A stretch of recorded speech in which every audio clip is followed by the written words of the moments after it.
All right, welcome everyone to our third part of our series here, our Jumpstart Writing series that we had for this fall. My name is Carlos Jimenez. I'm the manager of writing support here at GSEP, and I'll be leading today's webinar presentation. Also have with me Julie Stegmeyer, assistant manager of writing support, who works primarily with our online psychology students there, and academic director of writing support, Regina Meister. So thank you both Julie and Gina for the collaboration on our slide presentation today.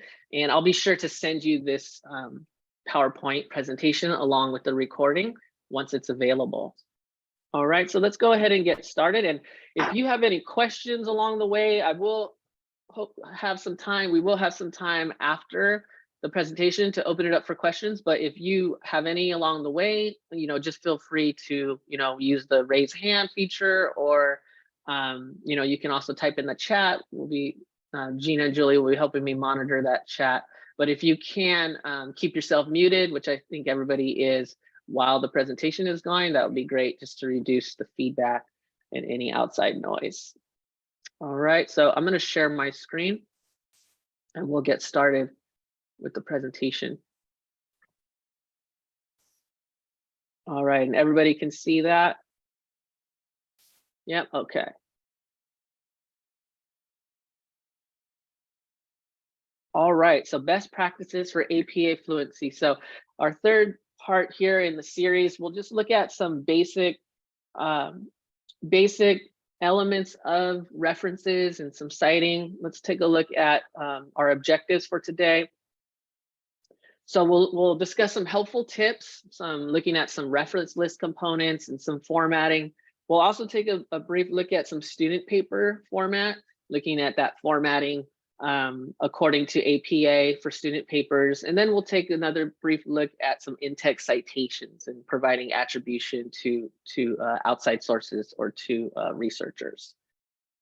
So first we'll talk about some tips here, some best tips to understand, elements of references and some citations. So, and all of this information is essentially coming from the APA manual. And so the APA manual 7th edition would be an extremely valuable resource for you to obtain, while you're a student here at GSEP, and just in general for writing, in the social sciences field. So if you are intending to get something published or maybe pursuing doctoral program, right? I know many of you, we have a lot of doctoral students here. So just having that APA manual as a consistent resource would be very valuable. So I know in my class that I teach in a master's course, it's a required textbook. So you might have that, requirement for one of your classes, but if not, I would still highly recommend, picking up a copy, and we'll cover, the APA style website in a few slides and some of the features there, and you can also obtain the manual. But when we think about our references, right, we want to think about these elements of the reference, and they always go in this order, right? So we have the who, the when, the what, and the where. So essentially any type of reference, whether it's a book, it's a journal article, or a content document on a web page, it's all typically always going to have these elements here, and they will typically always be in this order. So when we think about the who, we're indicating the authors, whether it's one author, multiple authors, maybe it's an organization as the author, but that's going to be the first element in the reference. And you'll notice the highlighted periods. After each element, there's a period that follows. The when would be the date. So the date would be either when the book was published or when the journal article was published, or it could be when the web page was last updated, but we're always indicating that date there as the second element. Then the what would be the title. So what's the title of the document? What's the title of the work? And where would be where can we find it? Whether it's the publisher name or whether it's a URL to the link to where we can find that web page, or maybe it's the DOI, the digital object identifier, which is that link that takes us directly to the source, usually journal articles and some books that are electronic, that are accessible online, they will have that DOI. And so we'll take a look at some of that in a few slides. So So here we have a book, right? We have the book here. And so if we wanted to find these elements, the who, the when, the what, the where, what would be the first element here that we would look for? So we have making diversity work, 7 steps for defeating bias in the workplace. We have Sandra Thiederman, PhD, Dearborn Trade, 2003, right? So if I'm looking for the who, right, the author, where would that be in this information? If anybody can maybe chime in, what would be the first element there in the who? What am I looking for? Sandra Thiederman, right? So that is the author, right? So that would be the who. So I'm putting the last name with the comma and the first initial, right? So when you have a name with the first and last name, you're always going to follow last name, comma, first initial. Sometimes they might have 2 initials, so you would put both of them. You want to just go by how it's written in the actual article, right? So if the article has 2 names, then we're going to have 2 initials, right? So that's the who. So the when would be the date, right? So we see the date there, 2003, right? And so the 2003 goes next, and that's always going to be in parentheses there, following the initial. So we put the parentheses, the year there, followed by a period. Then we have the what. What's the title? So we have the title here, Making Diversity Work, 7 Steps for Defeating Bias in the Workplace. And we'll talk more about formatting. You know, you'll notice that that's italicized, but we'll look at those characteristics in a few slides. But now we're just getting the elements. So we have the who, the when, the what, and then now we need the where. So the where, Dearborn Trade is the publisher, right? So we have that final element. And so we have the who, Thiederman S, the when, 2003, the what is the title of the book, Making Diversity Work, 7 Steps, and then we have the publisher, right? And so that is the basic element of a reference, and this is this example is a book reference.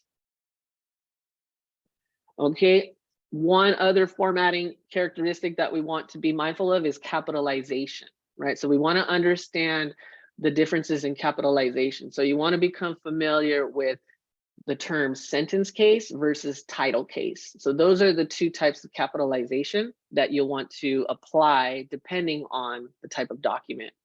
So for most publications, we're going to use what we call sentence case, right? So you're capitalizing only the first letter of the first word of the title.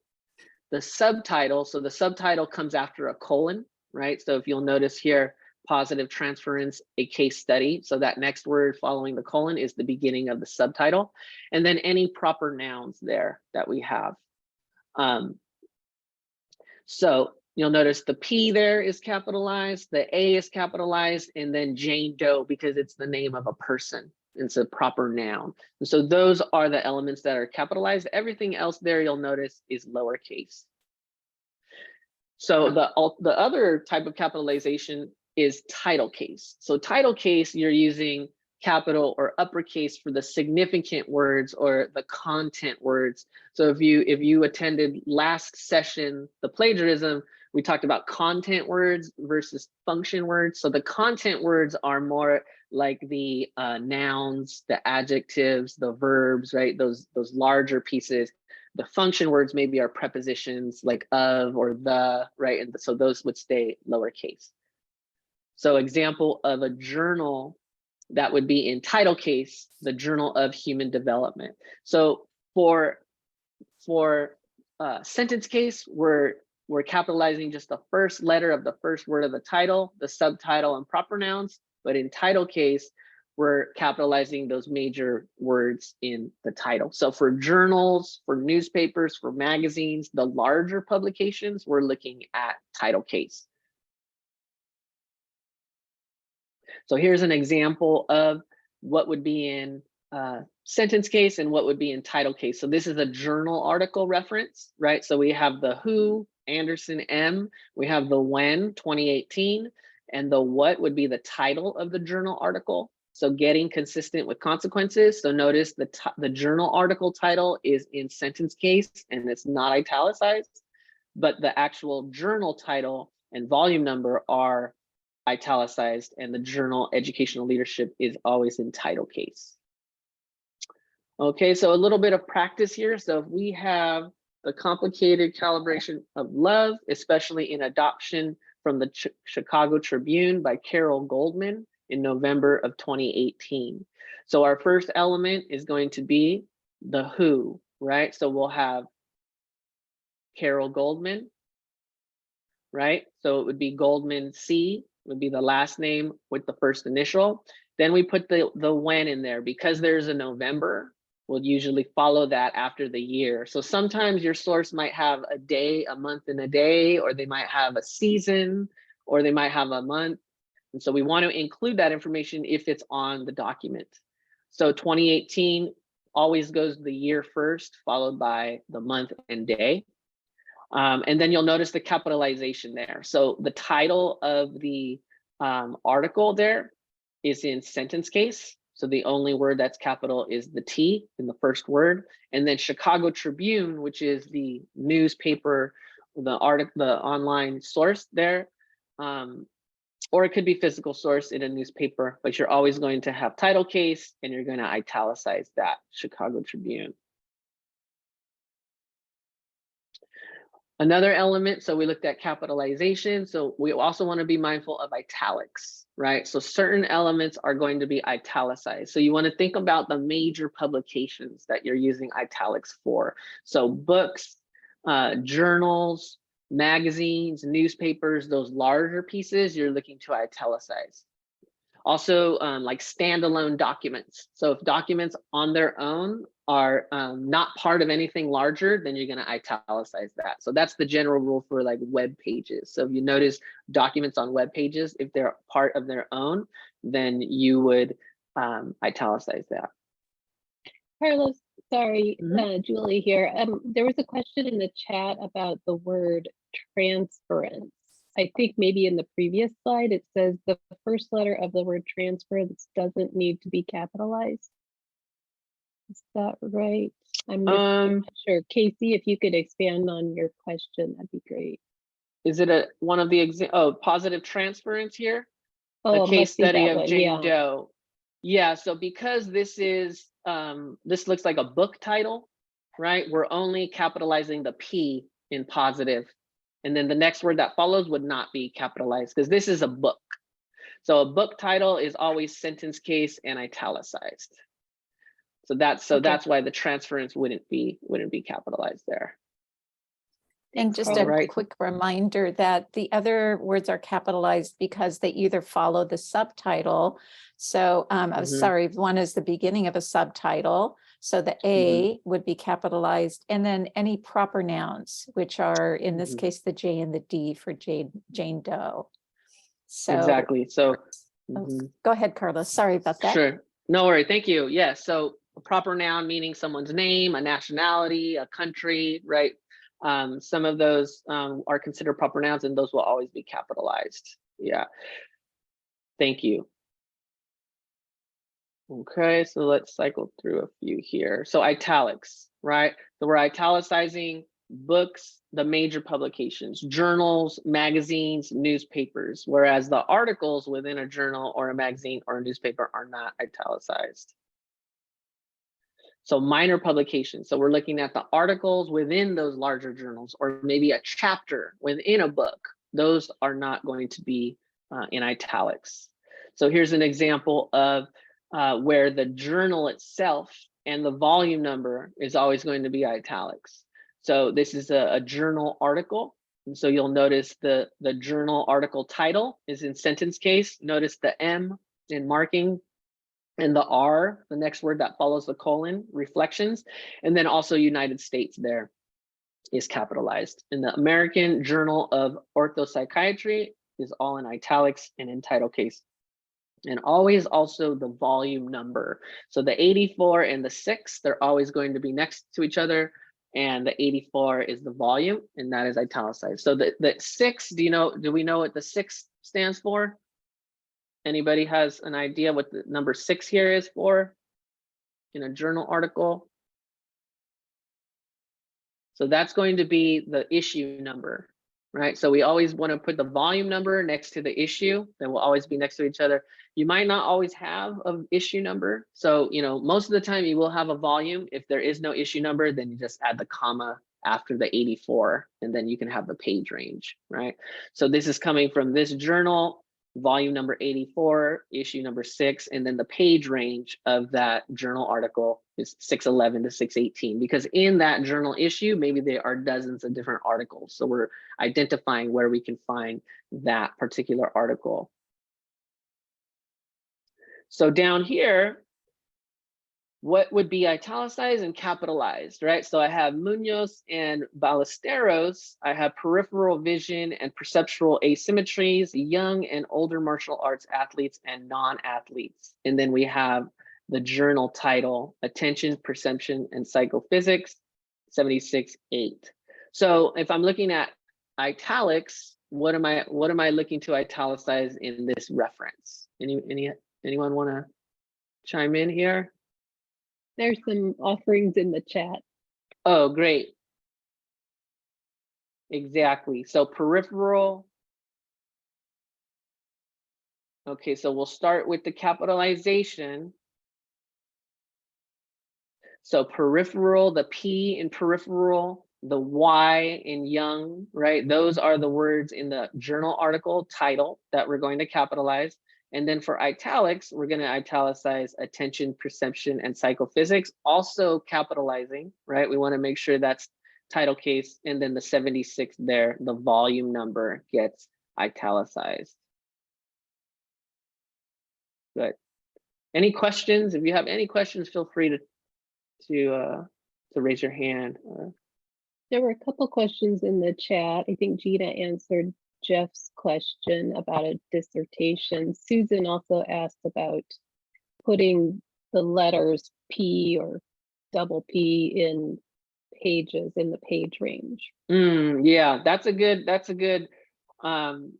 question about the P. So we don't need it for journal articles, but we do put it for a chapter in an edited book, right? So there are some variations. It's, you know, we probably won't be able to cover all of them here, you know, in this hour. That's why the APA manual is such a solid resource to have, because it'll give you some of those little formatting, you know, differences depending on the source. But for our journal articles, we never have to put the double P for the page range, but we would do it when we have a chapter in an edited book. So those are just some rules, you know, that we just kind of have to memorize sometimes. You know, it kind of may not really make a whole lot of sense, which I try to find some reasoning behind these things. But for a chapter in an edited book, you are putting that double P, and it's actually all in parentheses. But for a journal article, you're not doing that.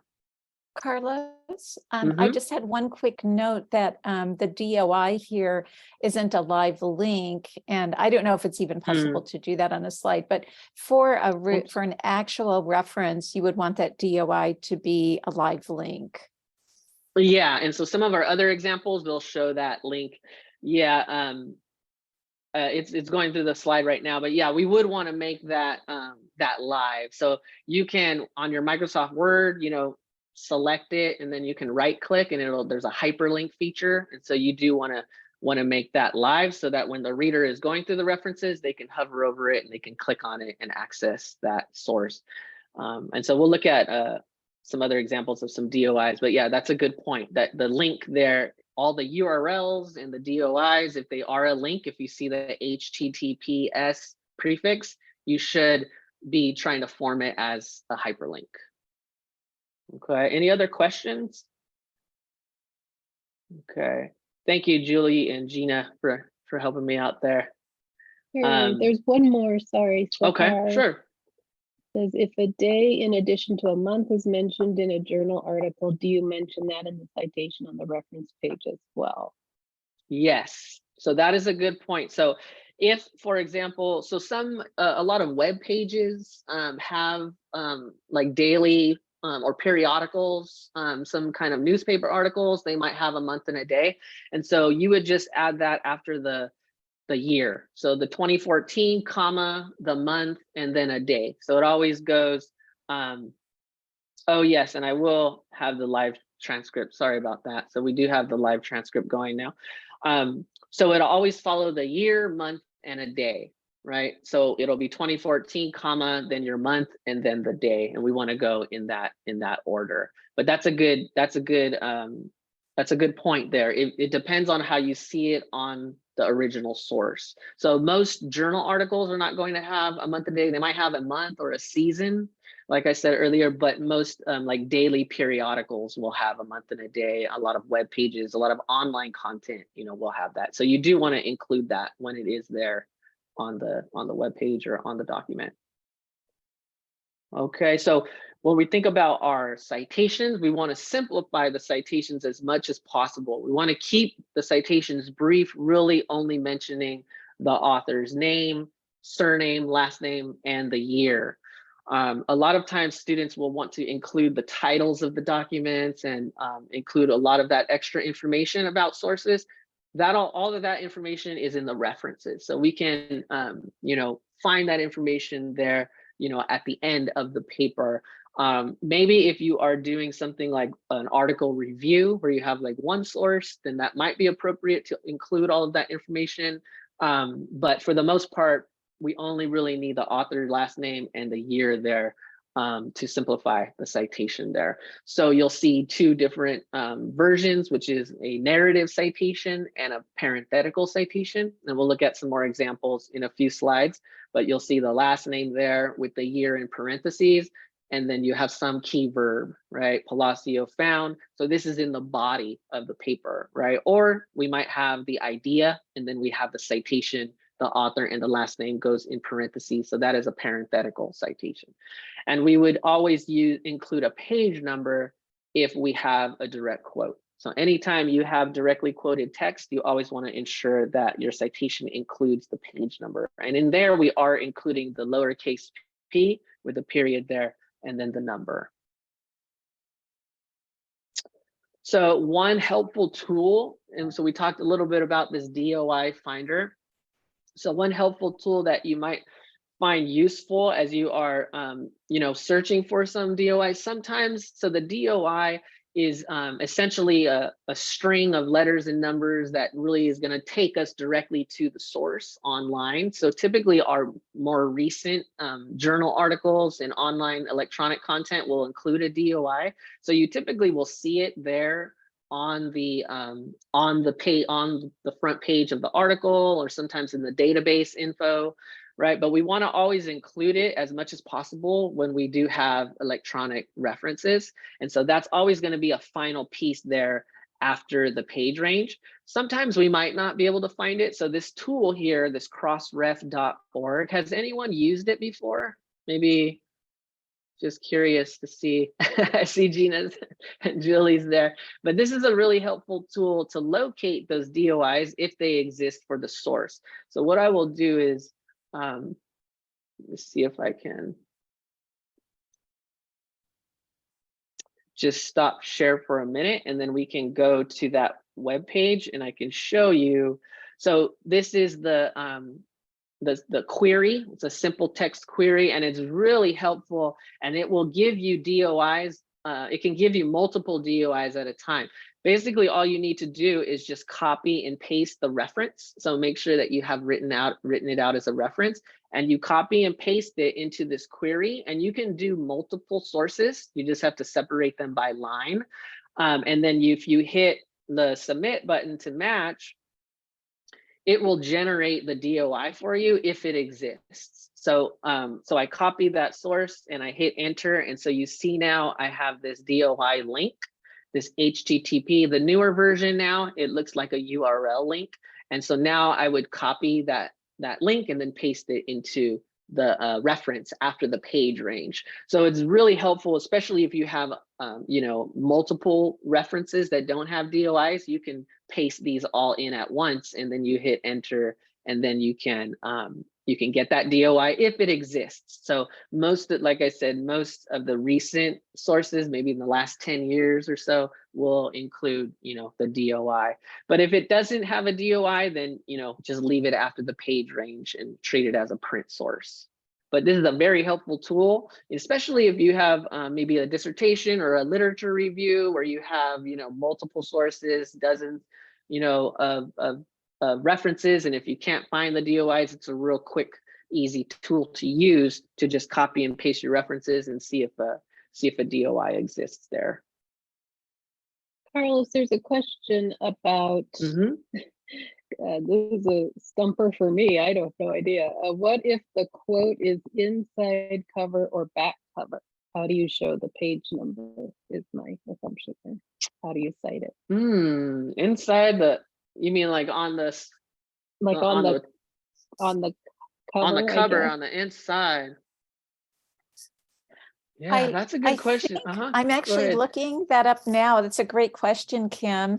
I think that you would provide some sort of heading or section name. Yeah. So if you don't have a page number, you would say something like front cover or inside jacket. Yeah. Yeah, I'm looking to see. Yeah, here's an example of something, page 273 of the APA manual. And there's not a page, so they have the author's names, the year, and then they have osteoarthritis section. So Yeah. you just use like kind of a section name. So you could say front jacket or back jacket, might be fine. Yes. Yeah. Is So that there also is. true?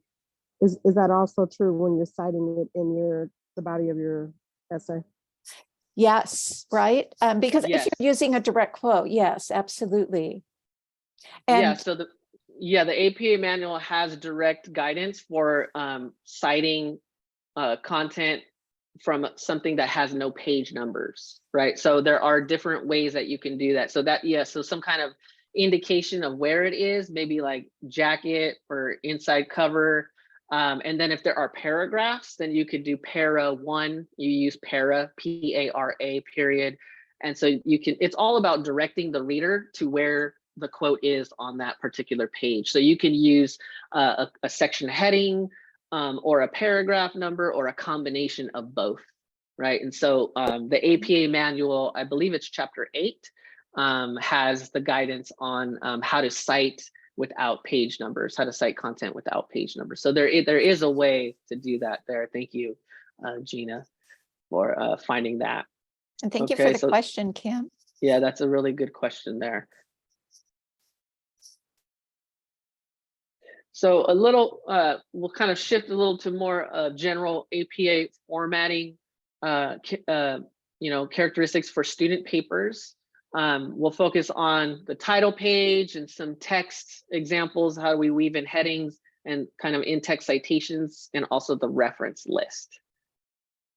So here will be a common formatting for student papers. So all of your student papers, if they're to be in APA format, if the instructor is, asking for them to be in APA format, you'll want to format your papers in this way. And so I believe there are some annotations here. So there's no more running header. So that was, a few years ago with APA 6, with that running header at the top. We don't need that anymore. You'll see the page number always goes in that top right. And so that actually goes in the header area. So you can like double click in there and then insert page number to get that there in the top right corner in the margins there. And so you'll notice on the title page, essentially the title is always bold. In title case, you have the author, so your name, the student's name, and then some institution and class information. So you'll have, the name of the institution, you'll have maybe the class name, the instructor, and maybe the date there. But bare minimum, it should be the title, the author, and the institution. So those are the 3 main pieces there. So you'll notice everything is centered on the page there, double spaced with the title there in bold and in title case.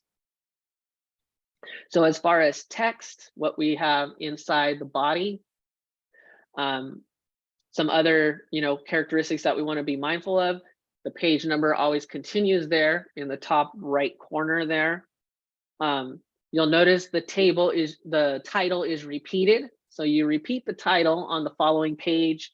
And so that is the title centered, bold title case. We don't need a first heading there of introduction. It's implied that first paragraph is your introduction paragraph. So you don't need a heading there. Always have 1-inch margins. So you want to make sure that the document is 1-inch margins throughout. Always double space. So you want to ensure it's a true double space throughout. So also you want to check your like settings, like in Microsoft Word, there's a way to ensure you have a true double space. You know, making sure that there's no space before and after for a true double space. And always indent, you know, that first line of a new paragraph.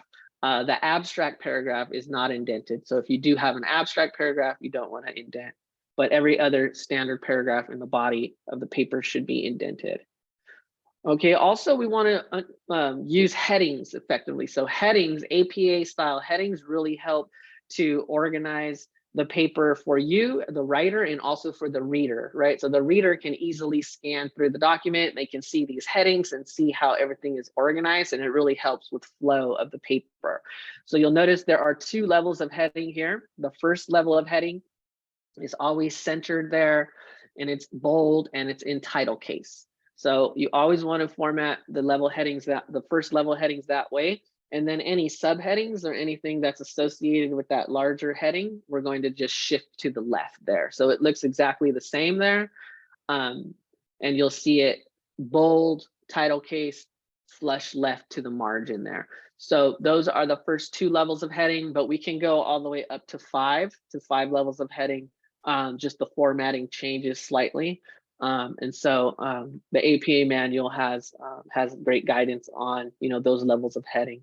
But as we get into maybe larger documents or our dissertations, you will, you know, be using, you know, up to, you know, those 5 levels of heading as you kind of delve into maybe the literature review or some subtopics related to those larger topics there. Okay. Our references. So here's a look at the reference. So Sahar, how do you know when to use a level 1 heading after repeating the title from the title page? Well, the very first heading will be your first level heading. So the title is not considered a heading. The title, if you repeat the title on the title page, it's not considered. So like guided imagery and progressive muscle relaxation, this is still the title and the introductory paragraph. And then the first main section, that will be that first level heading there. So it always be the first heading in the paper will be a first level heading, and then everything kind of follows underneath that. Okay, will the text size ever be changed, or does it stay on 12? That's a good question. You want to be consistent with the size throughout the whole document. Now, dissertations, there is some, you are able to modify the size, maybe in a table or a figure. We do allow you to modify that size, but for the most part, you should be consistently using the same size text throughout the whole paper. Okay, that's a good question. Is the title page page 1? Yes. Okay, Alejandra asked. Then the first page of the body text is page 2. Yes, that's correct. When we are writing a dissertation, will we also repeat the title of the paper? No. So that is the dissertation has a little bit of a different style. So you're treating those chapter titles. Those are your level 1 headings. The dissertation format manual would be a really helpful resource there. And I'll drop the link to our dissertation page where you can find direct guidance on how to set up the dissertation. You can also meet with one of us and we can go through those details specific to a dissertation, you know, we can go into more depth there. But those, the dissertation has kind of a unique structure because you have some preliminary pages up to chapter 1, right? You have your title page up to the abstract. Those are called the preliminary pages. And then you have the rest of the document starting from chapter 1. So the page numbering is a little unique there in that sense. And so, you know, having some of those resources, we have like a preliminary page sample that so you can see how that is formatted. And we also have our dissertation format manual. So a specific manual that provides direct guidance on formatting the dissertation. So you can have those details there. Okay. In a paper or a dissertation, is there a need to add author's name? No. So we don't put our name as a student. Is that what you mean by the author? We don't add that to the header. So there should be nothing in the header anymore, just the page number there. Okay, and great, thank you, Gina. So there are APA levels of heading you can find directly in the manual starting on page 47. Back to header example 2. Can you explain why it is guided? So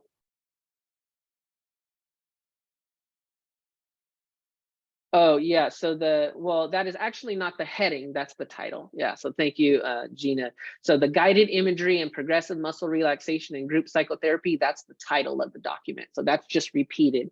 It is formatted the same way as the first level heading, right? But that is technically the title. So our next heading is going to be one main heading centered, after our introduction section. All right, all great questions, thank you. I was confused there with Kim because the first heading here, level 1, is guided imagery. So the title I is see. very Guided similar. imagery.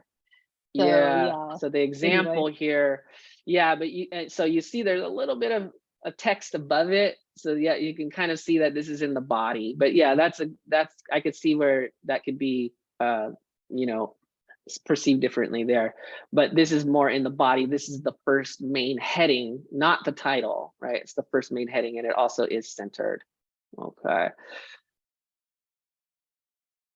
So we have our headings there, and they go all the way to 5 levels. So you want to use that really consistently because it really helps with organization of ideas.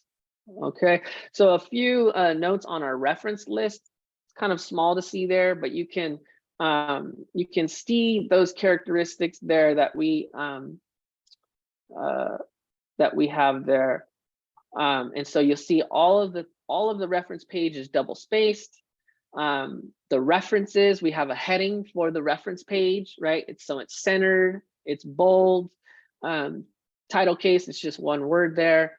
We always make it plural because we have more, if we have more than one, if you have one, you just keep it singular. Notice the hanging indent. So the hanging indent is almost like the reverse of a paragraph, right? Where the first line of the reference is all the way flush left, and then everything else gets indented. And so there's a way to set up the hanging indent using MS Word. So you want to go into your line spacing options and you want to check the hanging indent. You can mark the hanging indent, and that will make it much easier than hitting the tab button on the second line, which can make things really give you kind of a headache there trying to kind of fix all that. Because if you have to add a reference or change some things, then the indentation can get a little messed up there. So using the hanging indent in the formatting for Microsoft Word would be very helpful there. We always want to order the list alphabetically by the author's last names or by the name of the organization. And so that will always be the reference list order. Always double space throughout. You want to continue double spacing. For dissertations, we do allow single spacing within the references, but double spacing between.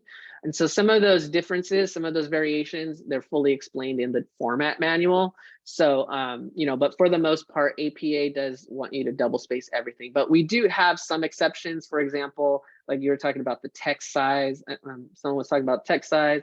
And so some of those are deviations from the manual. So that's why it's very helpful to have that dissertation format guide to really explain some of those deviations from APA. But in a student paper, in a standard student paper, you want to double space throughout. And so you'll notice the hyperlinks. So the web addresses, the URLs, and the hyperlinks, you want to always try to make them live links. And so you can select the URL, right click, and then there's a hyperlink feature that you can, and it will create that blue underline. Okay, I think this might be just some examples of different types of references, right? So we see one here is a book reference. Let me see if there's any questions. Oh, a question about EndNote.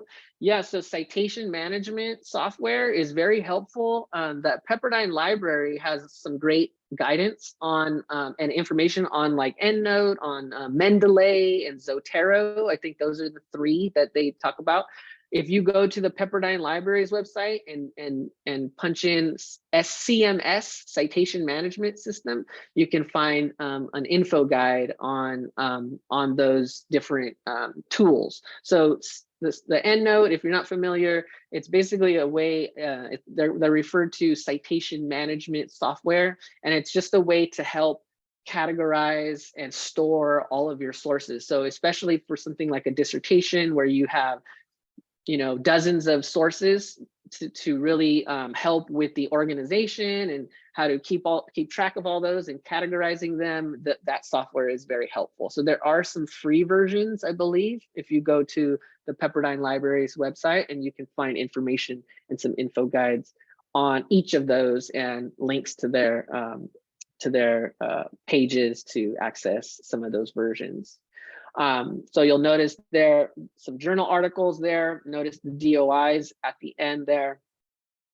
And so those are, you know, the main characteristics there of the reference page. Any other questions? Okay. So There we'll was kind of one question. go ahead. Sorry. Alp asked, it's up a little higher in the chat. I would like to see the author's name and title of the article, the header of each page.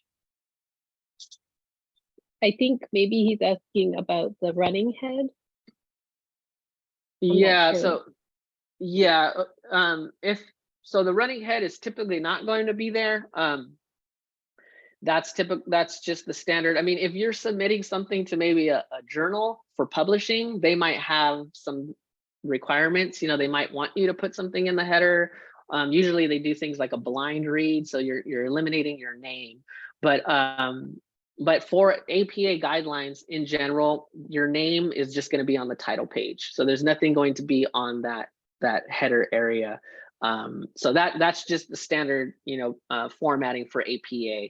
So, and, you know, if your instructor is, you know, strict about that, then you want to just make sure that you're aligning the paper that way. You know, it might seem reasonable to do that, but, you know, that's just going by, you know, what APA guidelines is recommending there for student papers. But that's a good point there. So just a little bit about some citing, and then I'll open it up for some more questions if we have any. So when we think about in-text citations, right, we're either paraphrasing or we're directly quoting, and we did a lot of this detailed work in our last presentation. So we'll just kind of cover just briefly some styles of citing, right? So we have in-text citations, right? In the body of the paper, we are citing the works that are in our reference list. So you always want to ensure that any citation that you have should have an accompanying reference entry, right? And vice versa. If you have the reference listed, you should have at least one text citation for that reference in the body of the paper. So you want to make sure you have that alignment. So an in-text citation, like we said, it's a simplified version of the reference. It's just the author and the year, and then the reference is that complete entry, right? So that's going to give us the detail, the title of the document, where we can find it. So here's an example of some parenthetical in-text citations, and this is directly from the APA manual in the sample student papers. As far as a favorite, does the Writing Center team have a favorite citation management tool? I honestly have never used one of those before, so I don't know, maybe Gina might have a preference, but as far as like which one, Zotero, Mendeley, or EndNote, I can't say like which one is better or not. I don't know if maybe either Gina or Julie can speak to that. I know that I tried APAs because APA, or is it Grammarly? Maybe it was Grammarly, because the student pointed out that Grammarly now provides, does some APA citing and referencing. The problem is, and this is true for all of them, that if you don't know the capitalization rules and you input that information incorrectly, it's going to put it out incorrectly in your references. So just know that you still have to know these things. There's one, and I think you have to pay for it, and it's a little pricey. I think it was Perla, And it actually will have a prompt saying, remember that in titles, like for books, this is how the capitalization looks, and they'll give you the rule. Then you can follow that. But Perla wasn't as up to date with working with Macs, so that was a big problem. So just something to keep in mind, that you still have to know some of these rules to get it really accurate. So. Yeah, that's a good point. Yeah, a lot of times too on the database landing pages, you'll see some information and it'll say create an APA reference or create it. How do we cite this? And then you click on it, and a lot of times we've noticed that it's incorrectly formatted, right? So like Gina said, the capitalization is off. Like a lot of times they'll just use title case for everything. Or sometimes just depending on algorithms, they won't understand like the author's name. So if it's like an organization that has 2 words, it might think that's a first and last name. So it, you know, it starts to format it like a last name with initials, but it's the name of an organization, right? So you really have to have a keen eye when you use those tools to make sure that they're doing it correctly, right? So they can be helpful, but you just really need to pay attention and don't expect that it's going to create a perfect reference for you. So it's important to be mindful of that. Yeah, so good question. How do you cite different journal articles that are from the same author in the same year? Yeah, so that's a good question. What you're doing there is you're just, if you have some that are if you have articles that have the same author and the same year, you're going to put a little lowercase letter next to the year. So for example, if I had, you know, Jones 1998A, and then I might have Jones 1998B. So you'll just add a little lowercase letter after the year, and then that's how you are distinguishing between the two. And so you will, in the reference, you're ordering that by the alphabetical order of the title, right? So you're just shifting the alphabetical order over. So if they have the same author and the same year, then you're looking at the first word of the title, and that will determine which is A and which is B, right? So a lot of these different, little minor, details that the APA really expands on, right? Because there's a lot of variation, right? Same authors, same years, and so, or you have multiple authors with, in different orders. So to kind of put all that together, the reference list chapter, I believe it's, I think 9, one of those, then you would use that. And how do you determine order is by the title. So the title, you're alphabetizing by that title. Okay. Any other questions there that I missed? Will there be a Carlos? Oh, there's a question that Sahar asked. Oh, wait a second. Oh, Susan asked, why is guided imagery? Why are the words guided imagery and progressive muscle relaxation italicized? In this example? Yeah, so these are key terms. So in APA, they recommend that you italicize a key term or a phrase that you're going to use, and usually accompanied by a definition. Typically like guided imagery aids, so it looks like there's some kind of explanation of what guided imagery is. So that's what the italics is for in that instance there. So italics can be used, and it should be used like the first time when you first introduce the term, usually followed by a definition. And so that's why they are italicizing. The other instance of italics would be maybe if you have a title of a book that you mention in the body of the paper. So if it's like a landmark publication, maybe like Sigmund Freud, or it's really you're highlighting the title, then maybe you might put that in, but you're italicizing it and you're putting it in title case. So that would be the other use of italics there. But good question there. Any others that I might have missed? Moshi has one. How do I determine the order? I'm sorry, I think that would, your name wrong. Did you just say that?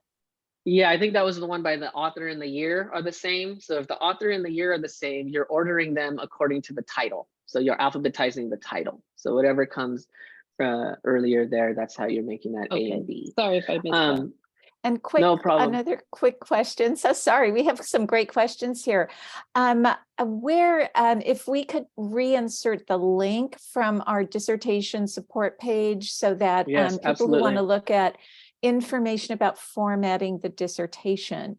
They have Sure, that I will go info. there. I'll put that in right now. So we're almost done here Great. with the slides. And Great. so this is just giving some examples of some citations. So you'll see here, this is a single author citation, the author's last name and the year. It's in parentheses, so it's a parenthetical citation. You'll see here, we have 2 authors, right? So you're always going to include 2 authors there, followed by the year there. The author's last names, you'll see the ampersand symbol, the little and, that always goes inside parentheses.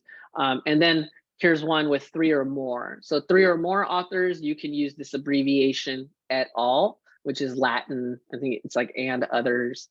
It's like 2 words there, but you can just include the first author and then use et al if you have a source that has 3 or more authors. But if you, in the reference, you want to include all of them, like up to like 20 authors, you want to include them in the reference. Okay. Some other instances of some narrative citations. So those were parenthetical, where those were inside parentheses. Other times we can weave in the author's name, in the body of the sentence. And the key here is just variability. We want to kind of vary the way in which we're presenting the ideas and kind of, switch it up every now and then just to help with readability and flow.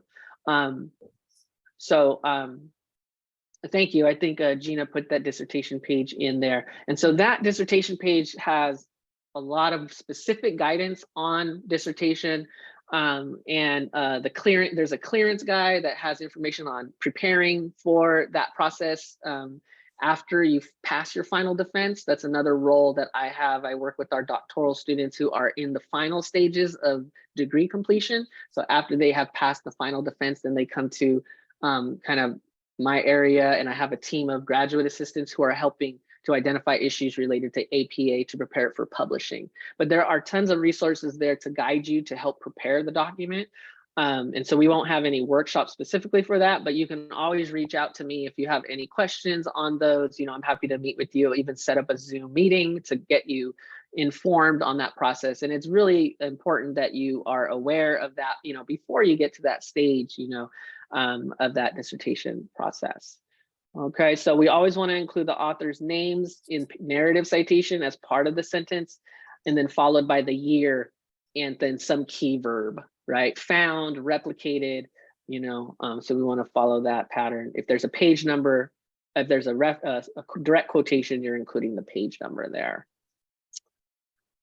Okay, so just some other, helpful areas that you want to be mindful of. The APA manual there, 280 and 312, you have a myriad of reference examples there that you can follow. The apastyle.org website, this is really helpful, extremely helpful tool that helps with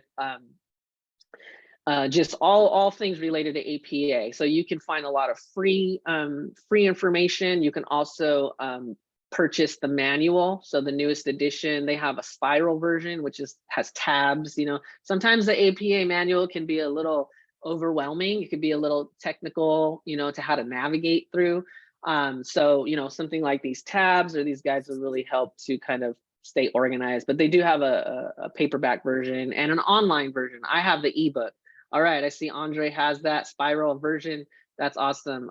I have the ebook version, so it's really convenient for me to pull it up, and I can, have everything accessible, in electronic version.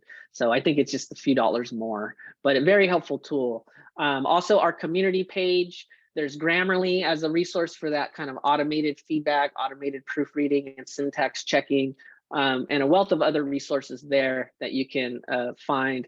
And then also just our general page there for just writing support assistance. If you'd like to schedule a meeting, with using the WC online system, you can see that information there and have that accessible. Let's see if there are any other questions.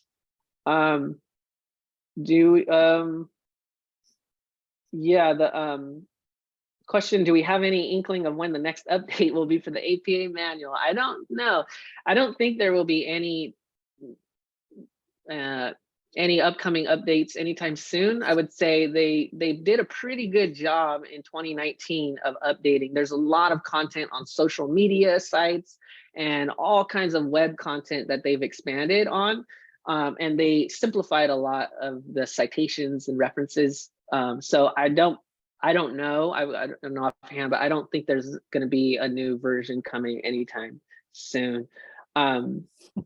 When citing a direct quote that includes more than one page, do you cite with, you do use the double P? So that's a very good question.